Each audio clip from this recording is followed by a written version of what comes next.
وَلَقَدْ يَسَّرْنَا الْقُرْآنَ لِلذِّكْرِ فَهَلْ مِن مُّدَّكِرٍ بسم اللہ الرحمن الرحیم۔ السلام علیکم ورحمۃ اللہ وبرکاتہ۔ ایزی قرآن ٹپس پارٹ 1 کی ویڈیو میں ہم نے صرف اردو زبان کے 2 قاعدے پڑھے تھے۔ نمبر 1 زبر زیر پیش کا قاعدہ، نمبر 2 حروف مدہ کا قاعدہ، اور ہم نے یہ کہا تھا کہ یہ جو اردو زبان کی پہلی کتاب ہوتی ہے نا، یہ اس کا قاعدہ ہے۔ جیسے یاد ہے کہ چھوٹے ہوتے ہم پڑھا کرتے تھے آ بابا آ، وہ با زبر الف با زبر الف با، یہی قاعدہ تھا۔ اس کو پھر ایک نظر دیکھ لیتے ہیں کہ یہ ہے با زبر با زیر بی، با پیش بو، با بی بو، یعنی با بی بو۔ اور اس کے بعد اگر زبر کے بعد الف آ جائے با، آواز لمبی ہوگی، زیر کے بعد یا آ جائے بی، آواز لمبی ہوگی، پیش کے بعد واو آ جائے بو، آواز لمبی ہوگی۔ وہ ہے با بی بو، یہ ہے شارٹ واولز، اور با بی بو یہ ہے لانگ واولز۔ تو اب اس کی مدد سے ہم نے قرآن مجید پڑھنے کی کوشش کی تھی اردو زبان کی پہلی کتاب کے 2 قاعدوں کی مدد سے۔ دیکھیے گا، میں دوبارہ پڑھتا ہوں انشاءاللہ تعالی۔ اعوذ باللہ من الشیطان الرجیم وَإِذَا قِيلَ لَهُ، میں نے جزم کا قاعدہ نہیں پڑھا، ہم نہیں پڑھا، میں نے ہو بس۔ لا تو سی دو فی اغی قالو، سبحان اللہ، اچھا خاصا قرآن مجید پڑھ گیا ہوں نا، صرف پہلی کلاس کے 2 قاعدوں کی مدد سے۔ اگر یہاں پہ میں صرف 2 قاعدے پڑھ لوں، جزم اور شد کے، اردو کی دوسری کلاس کی جو کتاب ہوتی ہے اس میں ہوتا ہے آج کا کام کل پر مت چھوڑ، اس طرح کے الفاظ ہوتے ہیں۔ تو جزم کا قاعدہ کیا ہے؟ جس حرف کے اوپر جزم ہو وہ اپنے سے پچھلے زبر زیر پیش والے حرف کے ساتھ مل جاتی ہے، دونوں مل کے ایک آواز پیدا کرتے ہیں، جیسے بس، رش، دفتر، اسلم، اشرف۔ سبحان اللہ، اردو زبان کا قاعدہ ہے۔ اب میں قرآن مجید کے الفاظ پڑھتا ہوں۔ خوش یتی، خوش یتی، اش ری بو، اش ری بو۔ اچھا، ایک نا جزم کے قاعدہ میں نا بڑے جوش و خروش کے ساتھ اور بڑے فلسفانہ انداز کے ساتھ اور پتہ نہیں کیا چیز سمجھانے لگے ہیں، لوگوں کو قلقلہ بیان کیا جاتا ہے کہ قطب جدن کے اوپر جب جزم ہونا تو آواز باؤنس کر جاتی ہے، اس کو قلقلہ کہتے ہیں۔ سبحان اللہ، یہ اردو زبان کا قاعدہ ہے۔ اردو زبان کے اندر اس کی مثالیں ہیں۔ اگر ہم اردو زبان کے اندر قلقلے نہ کریں تو ہماری بات اکثر مقامات پر پھر سمجھ بھی نہیں آئے گی۔ جیسے آپ کے سامنے ایک میں مثال لے کے آیا ہوں، دھند۔ آج کل سردیوں کا سیزن شروع ہونے والا ہے، باہر فوگ پڑے گی تو اس کو دھند کہتے ہیں۔ اچھا، اگر میں قلقلہ نہ کروں، میں کہوں بیٹا باہر بہت دھند پڑی ہوئی ہے، میں دال کی آواز باؤنس نہیں ہونے دے رہا، دھند پڑی ہوئی ہے۔ اچھا، میں اگر آدھا گھنٹہ بھی بولتا رہوں نا کہ باہر بہت دھند پڑی ہوئی ہے، دھند پڑی ہوئی ہے، تو کسی کو کوئی بات سمجھ نہیں آئے گی۔ تو اگر میں کہوں گا دھند پڑی ہوئی ہے تو سب کو بات سمجھ میں آ جائے گی۔ اردو زبان کے اندر بے شمار قلقلے کیے جاتے ہیں۔ جیسے میں کہوں بیٹا آپ کب آئیں گے، کب، یہ قلقلہ ہے، کب۔ اچھا، اب میں قلقلہ نہیں کروں گا، سنیے گا ذرا غور سے سنیے گا۔ آپ کب آئیں گے، آپ کب آئیں گے، یہ میں قلقلے روک رہا ہوں مشکل سے۔ اچھا، اگر میں کہوں آپ کب آئیں گے، کب آئیں گے، کب، کب آئیں گے؟ تو بات بالکل واضح ہے، سبحان اللہ، یہ ہے قلقلہ۔ تو قرآن مجید میں کیا ہے؟ قاف طا با جیم دال، ان کے اوپر جب جزم ہو تو آواز باؤنس کر جاتی ہے، جیسے اردو زبان میں جیسے کب آئیں گے، ایسے اب، اب، اب، اد، اد، اد، یہ قلقلے ہیں۔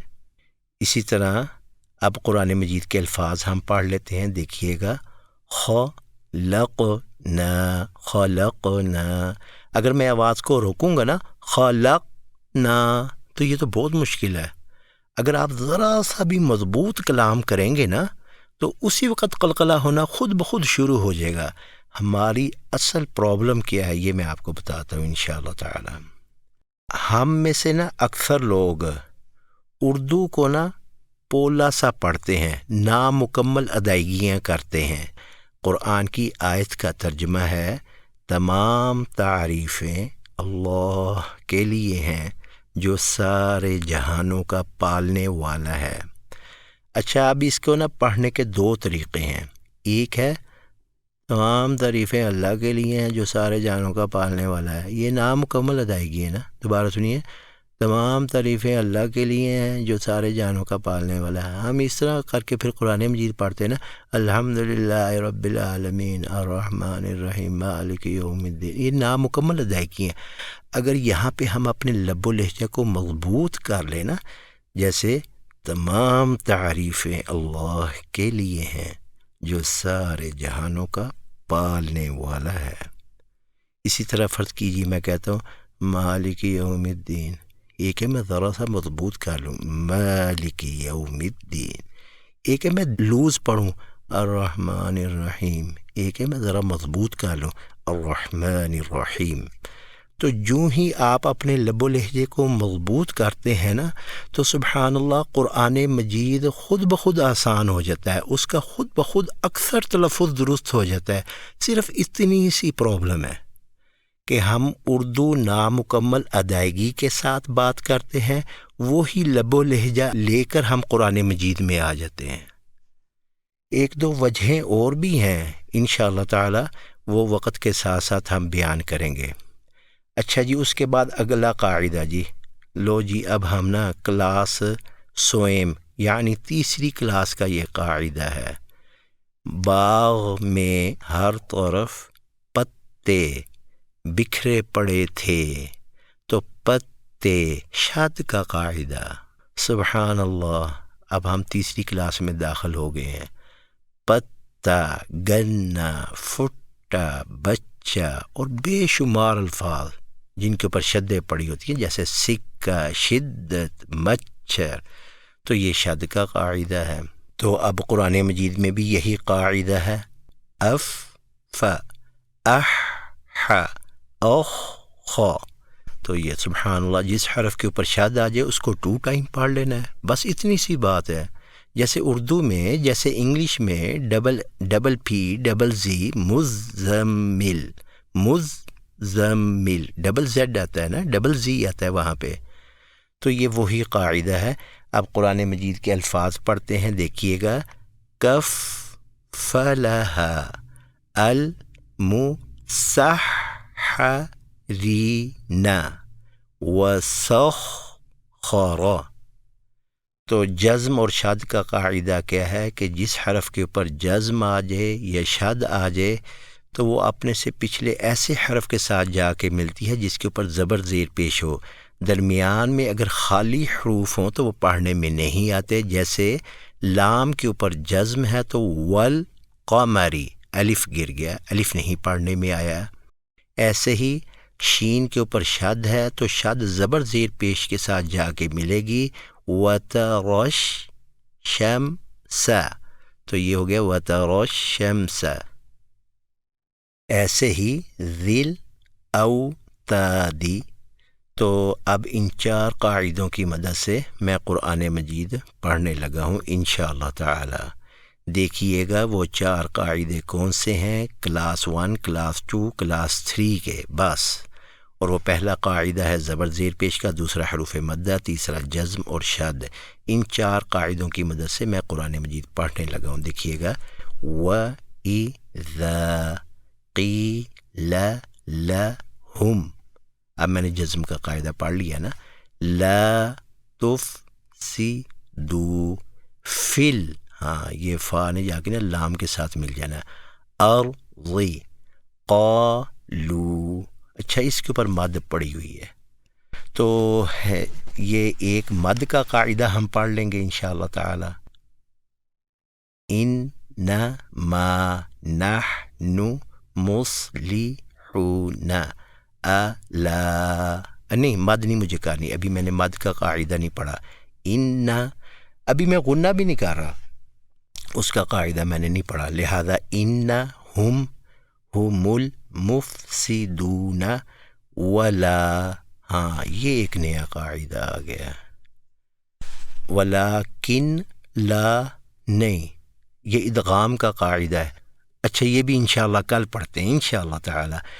اتنی سی بات زبانی یاد رکھ لیجیے گا، شد سے پہلے جزم والا حرف آ جائے تو جزم والا حرف نہیں پڑھا جاتا ہے، اور یہ بھی اردو زبان کا قاعدہ ہے.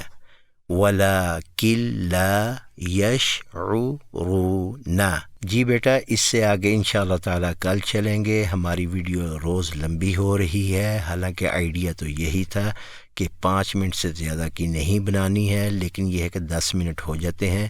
تو جاتے جاتے آخری پیغام یہ ہے کہ آپ میں سے کسی نے اگر کوئی کویسچن پوچھنا ہو تو وہ اس نمبر کے اوپر جو ہے وہ رابطہ کر سکتے ہیں. اپنا سوال جو ہے وہ آپ لکھ کے بھی بھیج سکتے ہیں اور آڈیو میسیج بھی کر سکتے ہیں. سبحانک اللہم ربنا وبحمدک، اشہد ان لا الہ الا انت، استغفرک واتوب الیک.